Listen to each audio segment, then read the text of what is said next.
Hey, what's up guys, TechTine here, and I am back again with a brand new video. So before I begin this video, as always, I want to thank you all so much for watching this one.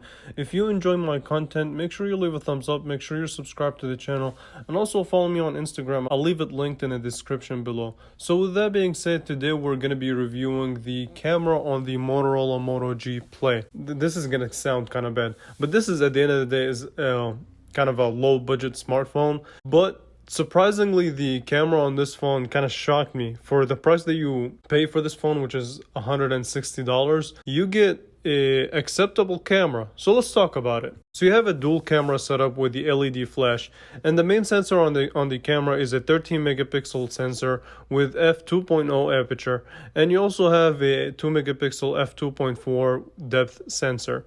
This camera is also capable of shooting 1080p at 30 or surprisingly 60 frames per second, no 4K or anything like that. That is to be expected. And your front-facing camera is a 5 megapixel at f2.2 aperture. So both cameras, the front camera as well as the rear camera, are capable of HDR, which will come in handy, and you will see why. Now, as far as the camera interface itself, it's simple. It's what you expect from Motorola and pretty much most major smartphone manufacturers. Simple, straight to the point and shoot, and takes pictures pretty quickly. For my particular unit, when I launched the camera app, so it was in the 16:9 ratio. So what I did is I went to settings. So as you can see, if you actually have the 16:9 or 9:16, the maximum resolution that they'll give you is 9.7 megapixels. So not the full 13 megapixel sensor. But I mean, that's an easy solve by switching it to the 3:4 or 4:3 ratio, and you will get your full resolution back. Now, 13 megapixels in today's world, okay, megapixels don't mean better pictures. Let's just end it with that. I don't want to go into too much detail about it. And now let's actually talk about picture quality, which will shock you. So remember when I said that HDR is a must? And this is the reason why. So most of these pictures are taken with HDR on, because that's where I found that, hey, this is where the pictures are acceptable. So what HDR does is gives you more dynamic range. And if, for example, in this picture, the colors are saturated. They're more vibrant than you would expect from a budget phone, and the focus is okay. It's not really the greatest of all time, but again, I mean, listen, this is a budget phone. You have to treat it like one. And overall, it's an acceptable photograph. So in some scenarios, this phone is just not gonna do it.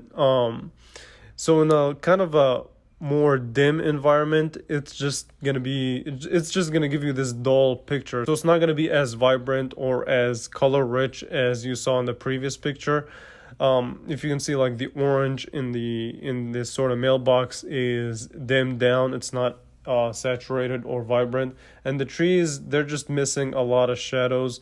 They look really dark. They're just missing that light and the shadows to make the picture pop. The sky is not as blue.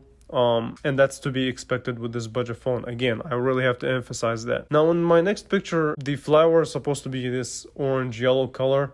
It's dimmed down. The colors are dimmed down. But, I mean, at the end of the day, this is definitely an acceptable photograph. Because let's be realistic, when you buy this phone, you're not buying it for the quality of the camera. But this is an acceptable picture that you can post. You can do some little post-editing and give it life. So this first picture is with HDR off, and if you can okay, and as you can see, it's dull. It's not as vibrant. It needs light. It needs more bluer skies, more greener trees, and like, I mean, it does not pop. Now here it is, the same picture. The skies are bluer, the trees are greener, and overall the picture pops more, right? However, there is a downside to having HDR on, so you might not mind it, but I have to mention it. The HDR on here is aggressive, so it's a little bit oversaturated, right? I don't mind for the picture to be saturated. I think saturation just gives a picture more life, but when it's oversaturated, then yeah, I mean, I would just go ahead, do a little bit of editing, dim down the saturation, and slightly dim down the detail, and you will have a much better result. So here's another picture with HDR on. As you see, same result as previous photos.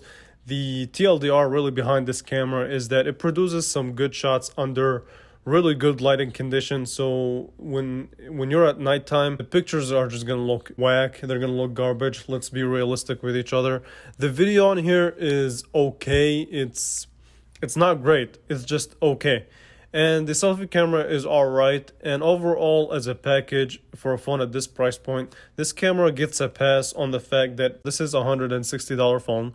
Second, if you're buying this phone, realistically, you're not buying it for the camera. And third, it is a phone with a camera that produces better shots if you compare it to phones at the same price range. So at the end of the day, this is a acceptable overall camera. And with that being said, I want to thank you all so much for watching this one. If you enjoy my content, make sure you leave a thumbs up, make sure you're subscribed to the channel, and I will catch you guys in the next video. Thanks for watching.